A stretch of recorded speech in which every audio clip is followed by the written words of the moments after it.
I want to thank Brad and Amber and the Solid Foundations for inviting us here tonight, and the profits tonight going to Home of Hope. That's just absolutely wonderful. Colin, thank you for matching all the dollars that are given tonight. I really appreciated that. Just for some of you interested, I'm born and raised an Alberta farm boy right here, and 4 years ago I started Home of Hope in Rwanda, and since then we've gone into India, and just this spring into Kenya. We're now helping 825 children in many different locations, and this is what some of the kids were like when we started a couple of years ago. And the next slide are some of the kids when they get their teeth cleaned. Oh, look at how bright those are. And there's many different ways that you can help. We have a display table over there. You can give $40 a month and sponsor a child, and even go over and see these children and take them shopping and spend time with them. We also have a feeding program in different areas. One area we're feeding 300 children, and a lot of these kids walk 2 to 5 kilometers to come and get some food. We also, for kids that have no relative alive, we build homes where this is a duplex where 8 orphans and a widow live on one side, and 8 orphans and a widow live on the other side. It's just, some kids, their parents die out in the villages of Rwanda, and they're just living in the grass trying to stay alive, and we're finding just helpless kids. Another thing we're doing is microloans. To me, it's the best way I've ever seen of helping people in poor countries. This is in just outside of Kigali, Rwanda, about an hour. We have a training center where we're training up hundreds of people in how to put together a business plan so they can get a microloan. And this is one of our newest duplexes on the bottom there where we're finding desperate kids. Wonderful people like Terry, I didn't know he was going to be here tonight, went over and helped install a playground. And there he is leaning over, helping cut the ribbon and shipping over playgrounds for these kids. When we were there 4 years ago, they had never seen a ball in their life. And to take over a playground is just absolutely mind-boggling to them. 2 years ago, I took over Home of Hope India that's been functioning for 40 years. One of our heroes passed away. He was 90 years old and wanted me to take on the job of that. And the next slide, we're always getting new boys. This boy, his father died and his mother's in a mentally handicapped institution. He's one of the boys you can sponsor at the back.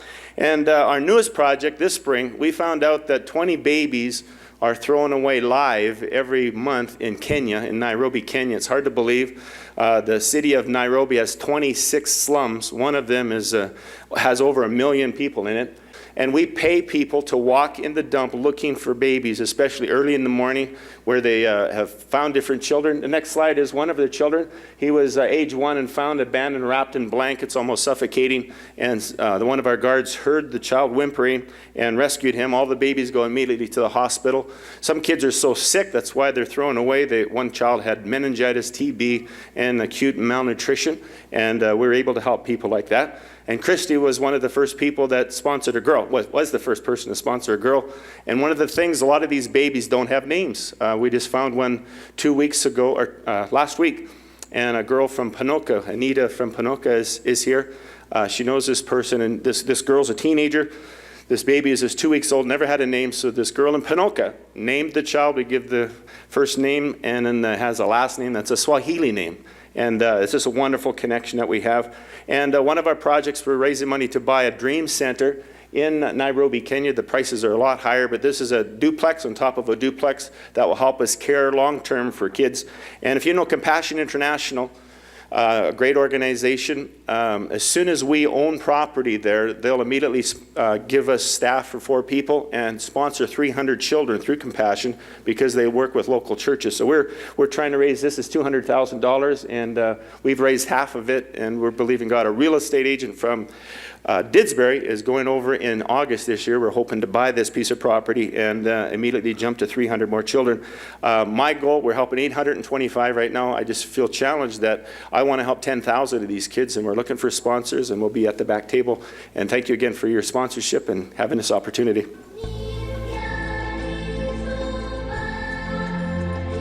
Home of Hope is making a difference around the world, including India, Rwanda, and now in Kenya. Over 800 children are being helped each month in these Home of Hope projects. Our Home of Hope in India has 60 orphan boys and is doing fantastic. It is truly an oasis in the middle of a poverty-stricken area of India. In Rwanda, we started our 5th campus this spring, and Home of Hope is sponsoring hundreds of desperate children providing housing and feeding programs. Thank you to all the people who have helped make this last 4.5 years a tremendous success. Our newest project is in Nairobi, Kenya. Daniel and Diana are our project leaders in Nairobi who are helping us rescue children in the slums, the streets, and the dump. We are currently helping 40 children in Nairobi. In February this year, Jakin dedicated the Home of Hope Dream Center home, where 20 of these children live. Babies are being rescued from the 30-acre dump presently, where children are being left to die. 4-year-old Benjamin was found going through the dump looking for food to stay alive. Alan was dying of malnutrition. He was found tied to a tree, left to die. This 3-year-old child was found in an open field, wrapped up in a blanket. When he was moved to the Dream Center, his sponsor named him Daniel Tumaini, meaning hope. Dedicated people walk through the dump daily looking for abandoned children. 7-month-old Mercy was found in the state of malnutrition. She was only 9 pounds and was taken to the hospital and diagnosed with acute pneumonia and meningitis. 4 days later, she died. The time to act is now. I had the opportunity to go and see firsthand what God was doing in Nairobi, Kenya. And I cut the ribbon and opened that home. And it's a beautiful home, but it was so small. And we got to buy a bigger place for these beautiful kids. We are planning on buying a large 3-story house for the Home of Hope Dream Center for rescued children. We have a fantastic partnership opportunity with Compassion International. They have agreed to provide sponsorship for 300 children once we own property and can supply them with 4 offices. In addition to sponsoring 300 children, they will also train and employ 4 staff members. The second potential phase with Compassion International would be the support of 2,000 children plus staff. As we give to this project, I want you to know that you're giving to the most needy people in all the world, children being left in a dump. And I'm so glad that we can partner with this project and see these children raised up. Thank you so much for every gift that you're giving today.